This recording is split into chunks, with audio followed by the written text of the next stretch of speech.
सभी भक्तों को राधे राधे। आज पौष मास के शुक्ल पक्ष की पुत्रदा एकादशी है। यह एकादशी हमारे समस्त पातकों का शोधन करने वाली एवं हमको समस्त प्रकार के ऐश्वर्य से युक्त करके संतान आदि का सुख देती हुई परमात्मा के श्री कृष्ण के चरण कमल में भक्ति प्रदान करने वाली है। भगवान श्री कृष्ण महात्मा युधिष्ठिर को इस पुण्यमयी एकादशी का प्रसंग सुनाते हुए कहते हैं, हे पांडव, पूर्व काल में एक सुकेतुमान नाम के राजा भद्रावती नाम की नगरी में वास करते थे। उनकी चंपा नाम की पत्नी थी, परंतु पूर्व के किसी योग के कारण से धर्मात्मा राजा को संतान नहीं हो रही थी। इससे राजा के पूर्वज बड़े दुखी रहा करते थे। समस्त ऐश्वर्यों से युक्त वह राजमहल राजा को बड़ा कष्ट दिया करता था, क्योंकि जिस घर में संतान की कलरव ना हो, बच्चों की आवाज़ सुनाई न पड़े, उस घर को शमशान की तरह कहा जाता है। वह राजा एक दिन पुत्र न प्राप्त होने के दुख के कारण से संतप्त होकर के एक गहरे जंगल में अकेले ही चले गए। प्रजा एवं मंत्री वर्गों ने राजा को खोजने का बहुत प्रयास किया, परंतु राजा उनको प्राप्त नहीं हुए। इधर राजा भी अकेले वन में भटकते हुए एक दिव्य सरोवर के किनारे पहुँचे, जहाँ उनको विश्वदेव मुनियों ने दर्शन दिया। विश्वदेव मुनियों को देख करके राजा उनसे पूछते हैं कि हे मुनिगणों, आप कौन हैं और यहाँ क्या कर रहे हैं, और आपकी इस क्रिया से क्या फल प्राप्त होगा, यह मुझको बताने की कृपा करें।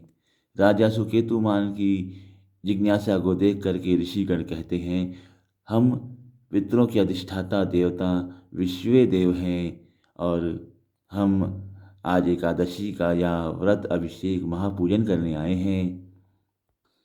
आज से 5 दिन के बाद माघ का महीना आरंभ हो जाएगा। माघ के महीने में प्रातः स्नान करना चाहिए और कल्पवास करना चाहिए। एक स्थान को छोड़ के दूसरे स्थान पे नहीं जाना चाहिए। इसलिए हे राजन, हम इस सरोवर किनारे वास करने आए हैं।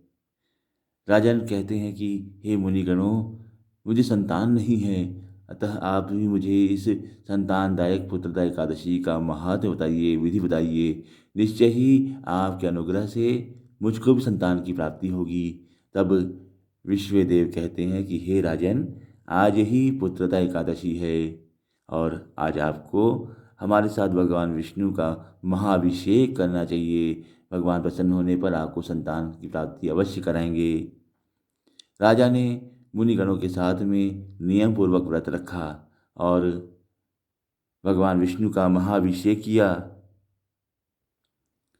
द्वादशी के दिन राजा ने पारणा करी। भगवान विष्णु प्रसन्न हो गए।